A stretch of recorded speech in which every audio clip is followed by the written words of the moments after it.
The climate change is real and is happening very fast. People are calling the crisis of our time, and it is indeed. We started breaking the past CO2 emission records since 1950, that is the Industrial Revolution. Scientists believe 95% chances that human activity is the cause for climate change. Global population tripled in past 70 years. We consume more carbon from animals that also releases another pollutant called methane.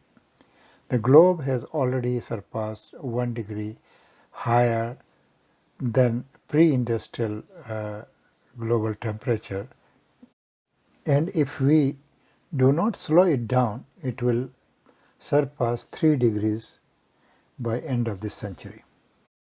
The research and case studies have proved that the sea level has increased about 400 feet since Ice Age.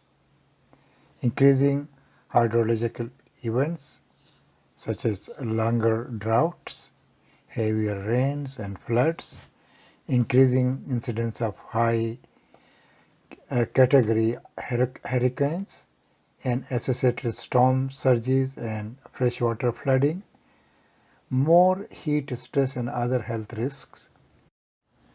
Carbon dioxide stays for 1,000 years in the atmosphere. I religiously believe climate risks are far greater than COVID-19 and nuclear risks.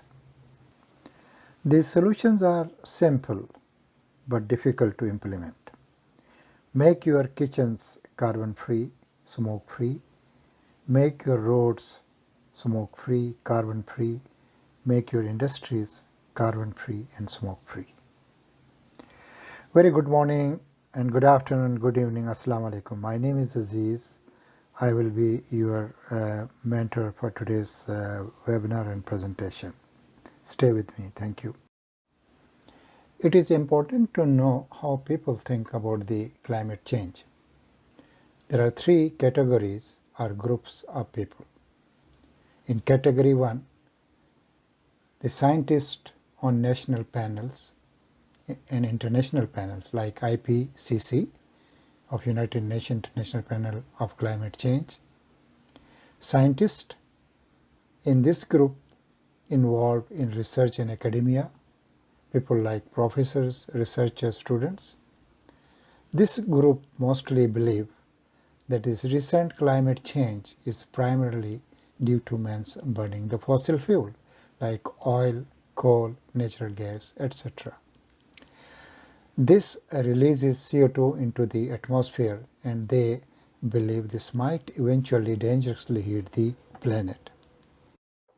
There is a subgroup among this category 1 group of the scientists who do not see this as an essentially serious problem. This group is called skeptics group.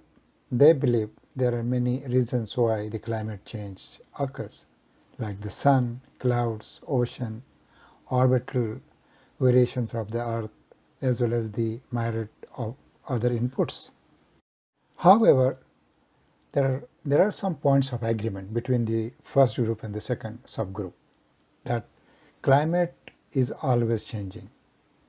CO2 is a greenhouse gas without which life is not possible, but adding it to the atmosphere should lead to some warming. Atmosphere level of CO2 have been increasing since the end of the Little Ice Age in 19th century.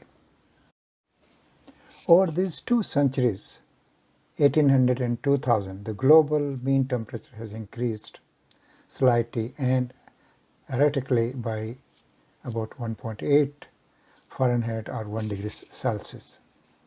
But only since 1960 have man's greenhouse gas emission been sufficient to play a role in global warming. The other group of people are politicians and local international political leadership. They are responsible for using transboundary resources and taxpayers' money for protecting the people from disasters, environmental disasters, and also preparing the framework, policy frameworks and legal and policy frameworks for environmental protection, making sure the community participate in environmental management activities. The third group of people are media and environmental activists.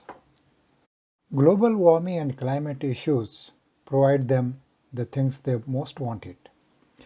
For environmentalists, it's the money for their organization and confirmation of their near religious devotion to the idea that man is the destructive force acting upon nature. For media, it is the ideology, money and headlines that increase the ratings of their channels. And the public, who always give them wake-up calls to above all these three groups to save them from the environmental disasters.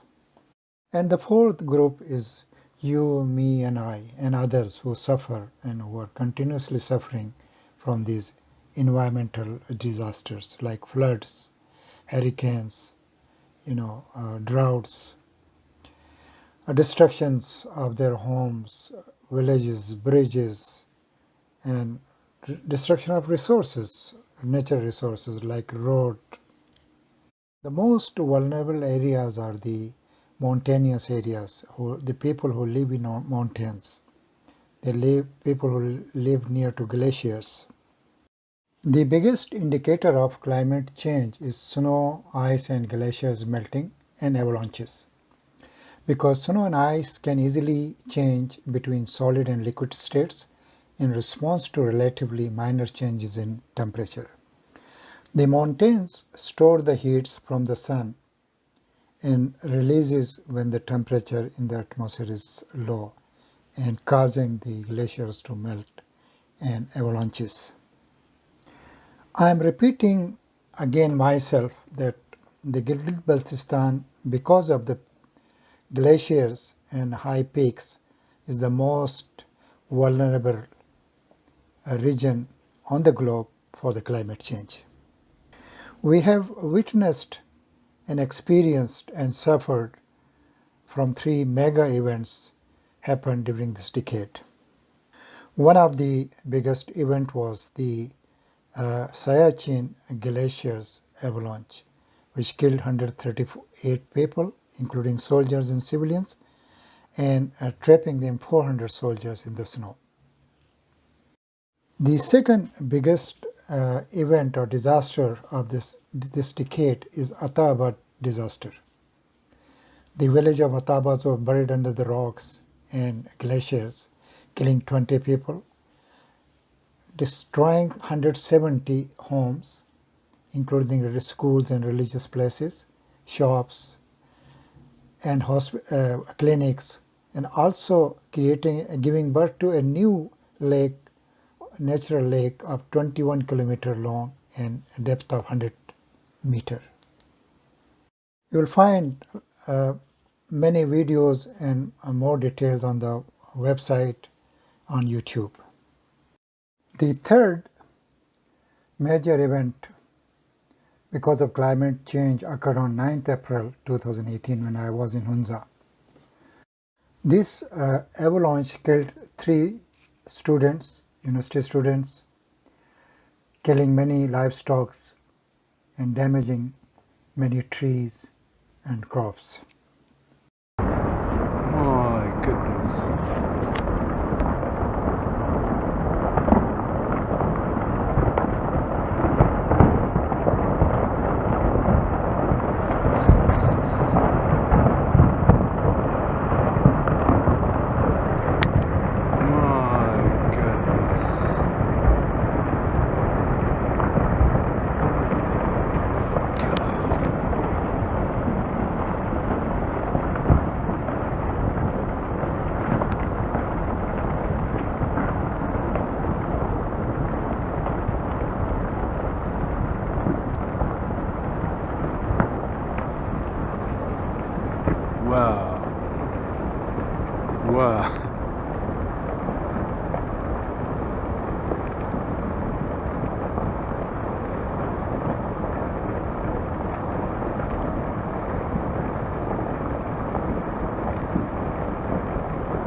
Wow.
Listen to me, hey.